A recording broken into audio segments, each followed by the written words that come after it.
This is a 1970 Panasonic RD-7673 record changer that we're going to take a look at today, at least the functions that work, and that's only a couple.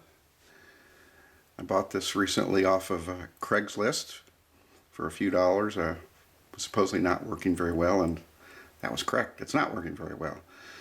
I found out this is actually a BSR turntable.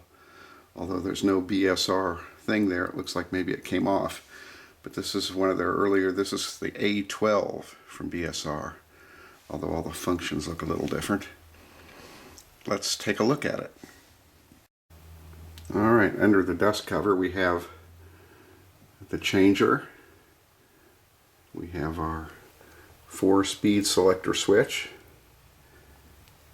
Our function switch. The little bright thing on mine was missing, so I just made one out of paper and put it on there to remind me what was what. We have our arm here. I don't know if this is a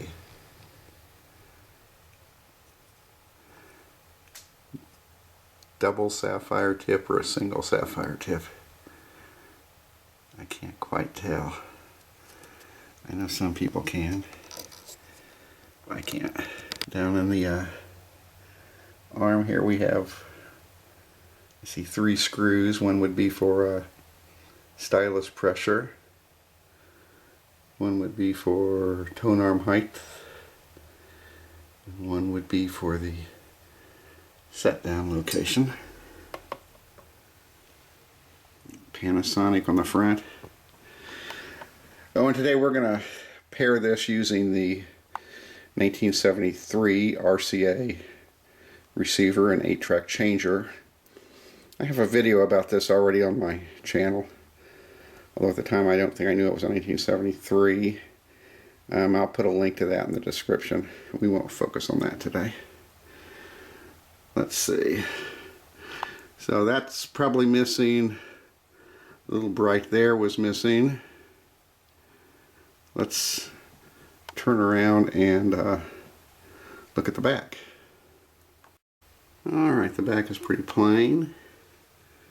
We have one ID tag. And we have a 600 watt outlet. I plugged this little light in there just to see if it works, and it does. So of course that is unswitched. Let's see what's on the bottom. Alright, on the bottom coming out we have our phono plug speaker leads and a power outlet. 4 little rubber feet. Imagine you unscrew those, you can get inside. And here's more identification.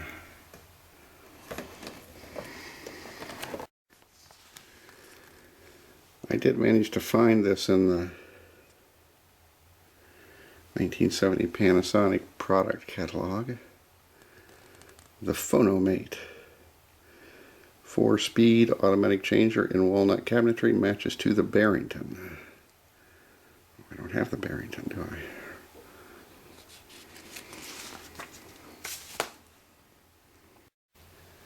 Alright, a minute ago I mentioned the stylus pressure adjustment screw that's available.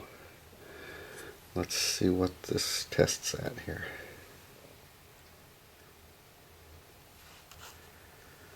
$5 grams. About normal, I guess, for a ceramic cartridge from 1970.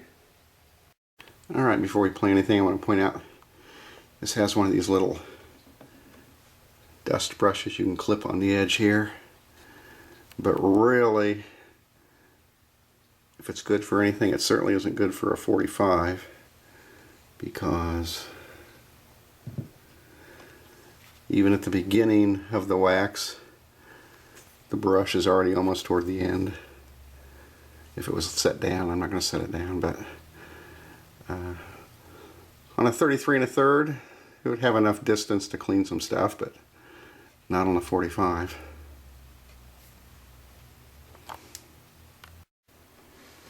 Alright, before we play a little something, I want to point out that the problems with this unit are mainly speed control. The detents here just don't work.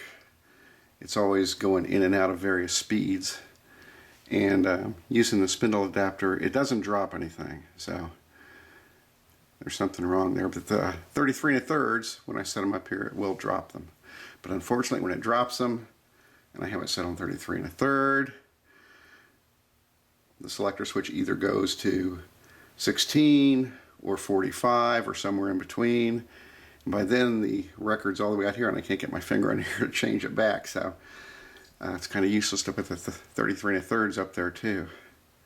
So we're going to use the regular 45 adapter here to listen to a little bit. I think we have Chuck Mangione. You can tell that's, although it's set on 45 here, it isn't. It looks like that might be.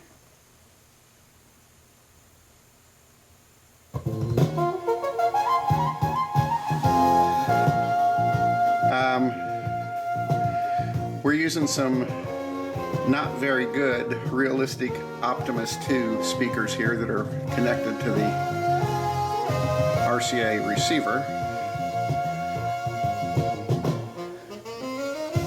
I'm going to turn that volume down for copyright reasons. Really, once you get the speed dialed in, it's fine.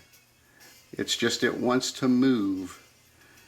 It wants to move if it drops the 33s, and at the end, when the record rejects, if you watch closely, as it rejects, this will move off speed so that the next time you go to put a 45 on, it's not on 45.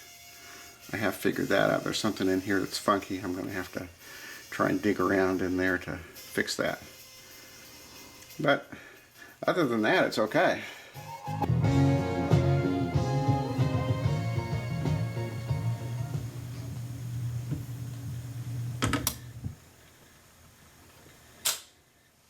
Once that's down, that'll jump. Yep. So it's off speed again. Well, let's see what happens if we try an LP. Alright, we have an LP there on the spindle, and you'll notice that the speed selector will end up being very far under the LP when the critical time comes and I have to change the speed, and I can't. But let's see if it'll drop.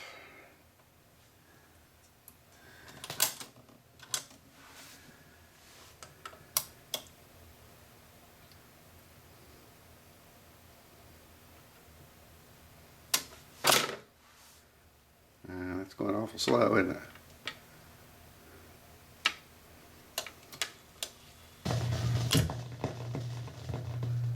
Yeah, that's not on 33, that's on 16.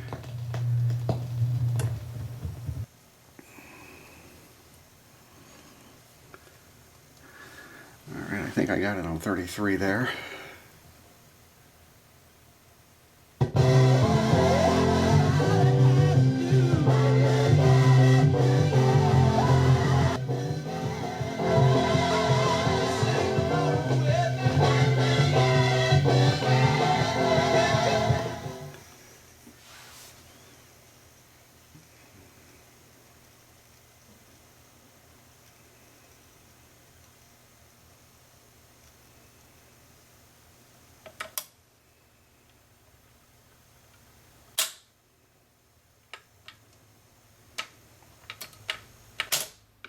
So it rejects okay on the 33 1/3 twos. It just won't select the right speed by itself. Well, there's a couple of the tests of a little bit of what the RD-7673 could do. I suppose I'd like to have a nicer one, but this is what I have for now, so it'll have to do. I still like it because it's 1970, and that's one of my favorite eras for vintage consumer electronics. Hope you enjoyed it. Thanks for watching, and if you want to check my channel for the RCA Receiver 8-track changer, feel free to. Bye.